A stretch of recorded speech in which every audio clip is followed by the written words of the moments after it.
Okay, I'll try to make this as quick as possible for you, man. You're Oh, bloody no, busy, it's yeah? all good. We got 15 minutes of completely my unadulterated attention. And All my right, apologies okay. for the incompetence of my staff. No problems, man. So, the 13th GWAR album, Battle Maximus, it's out. How would you describe it? Well, it's a fucking GWAR album now, isn't it?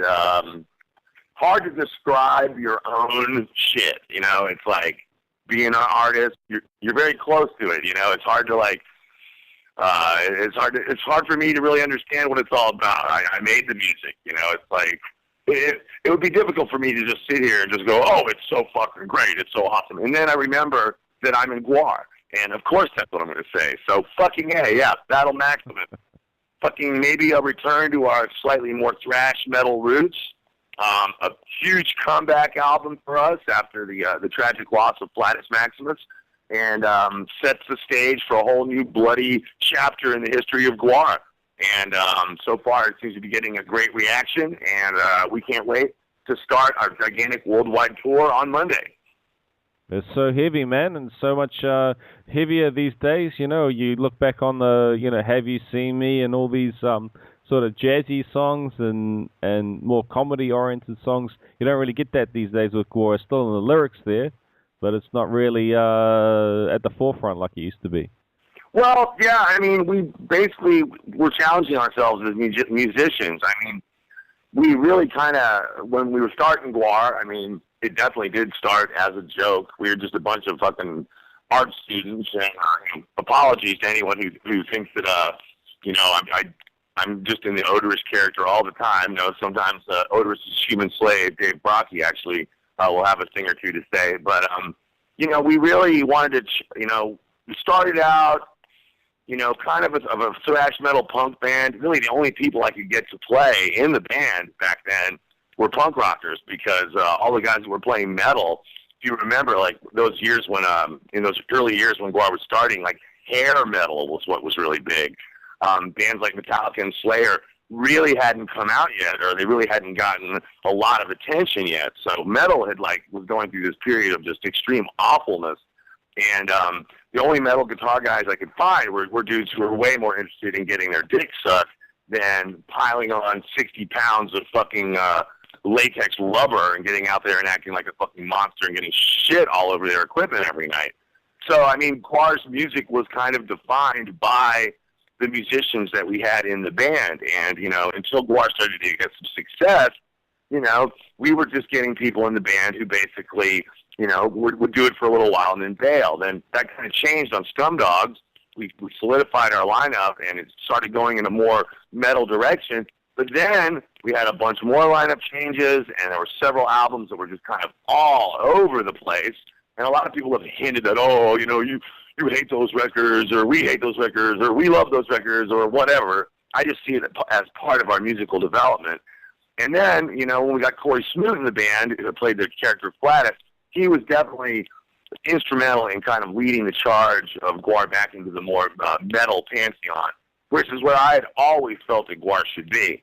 And, and we've been there ever since. And, of course, when we lost Corey, it was very, very, put a lot of question marks in people's brain. What was going to happen to GWAR? Was it going to go back to the simple, like, comedy kind of shit, the parody music, or were they going to stay in the heavy direction? And I think this album answers that question resoundingly. GWAR has retained all of their tongue-in-cheek humor, satire, and irony, but at the same time, stayed heavy as fuck. That was the goal, and hopefully we achieved it. I think so, man. And the GWAR show, I mean, I've seen GWAR play when you guys came to New Zealand a few years back, and it's just incredible. It's an amazing experience. Have you guys ever regretted having to wear the costumes this far into your career? Well, I mean, that's kind of what we're all about. I mean, there's a million bands out there, that just do their thing. But like when we started out, like there was really no theatrical rock. I mean, basically, kids had taken their makeup off, and like Alice Cooper was the only person who was continuing to do it.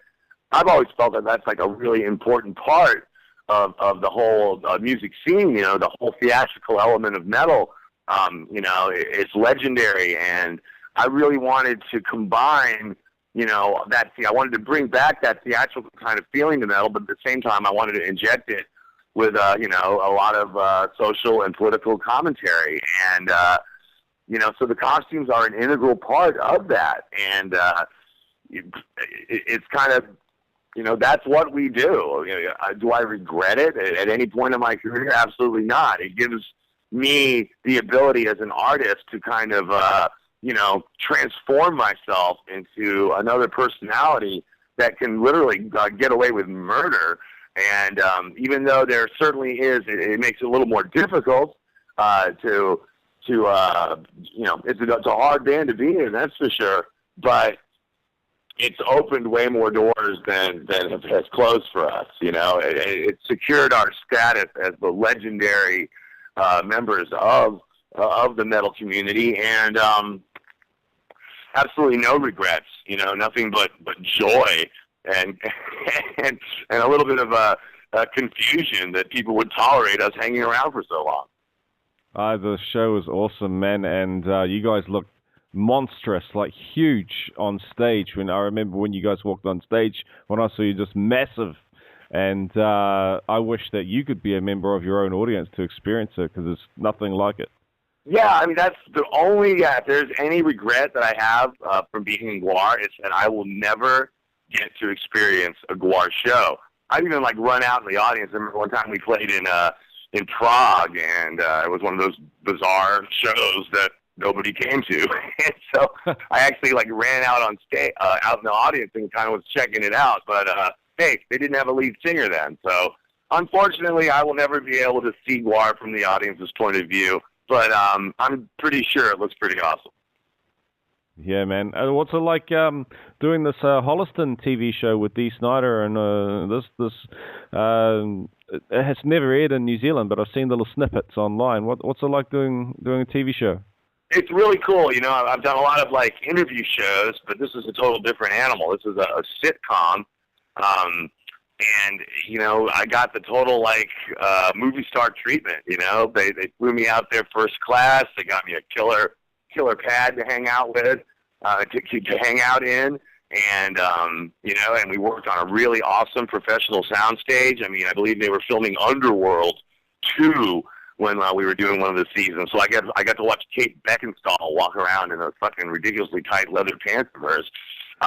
Nice. But they worked me like a fucking dog. I mean, they did all my scenes in like 2 or 3 days, and we were just working like, you know, 13, 14-hour days. I'd never spent so much time in the costume before, but really enjoyed it. It was amazing. The experience.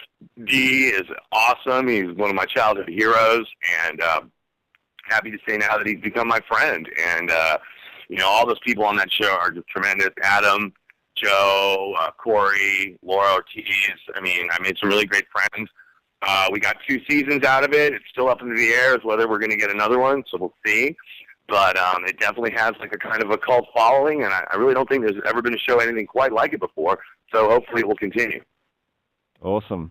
Now, Oderus, he's got a habit of offending a lot of people with his actions and statements. What's his message to all the people whose feelings have been hurt?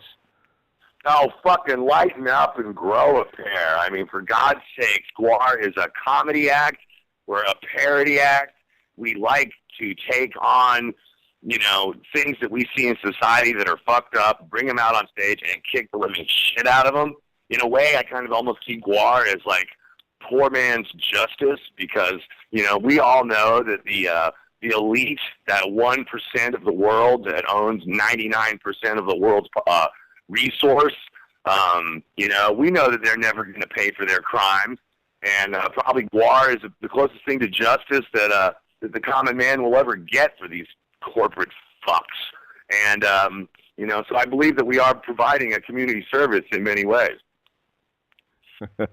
Awesome. So you're going to Australia in 2014 for Soundwave. Of course, we have to ask, New Zealand fans I have to ask on behalf, any chance of you guys coming over to New Zealand again on that tour? It doesn't look like it. It's very, very difficult to like just stop off in New Zealand and then just zip over to Australia. You think it would be easy, considering we've come that far, but god damn it! I mean, I thought New Zealand was like right next to Australia, and then basically there was like a bridge between them that we could just drive across. But indeed, it's another whole fucking country. So it doesn't look like on this swoop that we're going to be doing it, but we would love to come back. We had a blast in New Zealand, but unfortunately, it's just like boom, you do the show, you pack it up, you get on the plane, and the next day you're in another fucking town, you're in another fucking country. Shit, sometimes we're on another fucking planet. So this swoop, sorry, can't do it. You're gonna have to make the trip over to Australia and catch GWAR on the Soundwave Festival if you want to see us. But that doesn't mean we won't be back at some point. Hopefully this tour will take us around the world a few times, and one of those stops will be in New Zealand. Excellent. Okay, well, I won't take up too much more time. Dave, I know you got a lot on your plate today, so I guess I'll do one more question, get a couple of stings, and we'll wrap it up. Okay. So here we go. Here's an interesting one. Gene Simmons from Kiss, if he decided that GWAR was going to be the next Kiss, and he decided to start his merchandising machine on your band, please explain what these products would look like. A GWAR toy. Well, I don't know. It just seems like all Kiss cares about is like creating products so they can make as much money as possible. I mean, how many fucking reunion tours do we have to endure? I love Kiss. I love Kiss as much as the next guy, but I don't think Gene Simmons would come anywhere near it. There would be a huge creative disputes. I would want to make like spewing cuttlefish dolls that children could take to bed with them and completely ruin their upholstery. But GWAR and commercial success really don't seem to go together, and that's just fine with me because that that means that we're still kings of the underground, and we do just as well as we need to keep this beast going. But unfortunately, GWAR seems to eat money at a rate faster than we can generate it. So, I don't know. Gene, hey, fucking hook us up here, We need a GWAR movie. We need a GWAR video game. Come on, you're the man. Make it happen. And a Super Bowl halftime show would be good as well? That would be fucking great, except Oderus isn't really so much interested in playing the halftime show. He actually wants to play in the Super Bowl. In fact, he has challenged all the other teams in the NFL basically to it's like it'll be the entire NFL against GWAR, and then we'll see who the toughest motherfucker on the block is. Of course, GWAR's mission is to subject the human race to as much pain and torture as possible, and honestly, I can't think of anything more torturous than having to sit through a Bruno Mars show. All right, well, thanks for the interview, Dave. Can I get Oderus to give us a sting for House of Noise Radio? House of Noise Radio. Yes, please. Okay, one sec. I like to write these things down. Okay, you ready? Yeah, mate. Hey, human scum! This is Oderus Urungus of the mighty GWAR, and you are listening to House of Radio. House of Noise, man. Oh, shit. What am I? House, I was like, that's a weird name for a show. House of Noise. All right, here we go again. Man. All right. Hey, human scum! This is the one and only Oderus Urungus of the mighty GWAR, and right now we are dwelling in the House of Noise. Thanks very much, man, and thank you very much for the interview. Really appreciate it. No problem, man. Looking forward to getting back to New Zealand, and thanks a lot. Thanks for dealing with the scheduling weirdness. It's just crazy. No problems, man. I understand you're busy with the new album and everything, so good luck with it. I hope it fulfills. I hope the tour fulfills everything that you want it to be. And, hell yeah. Well, I appreciate the support. Keep ramming GWARs down everyone's fucking throat, and I'll catch you later. Will do, man. Okay. All right, bye-bye. See you, mate.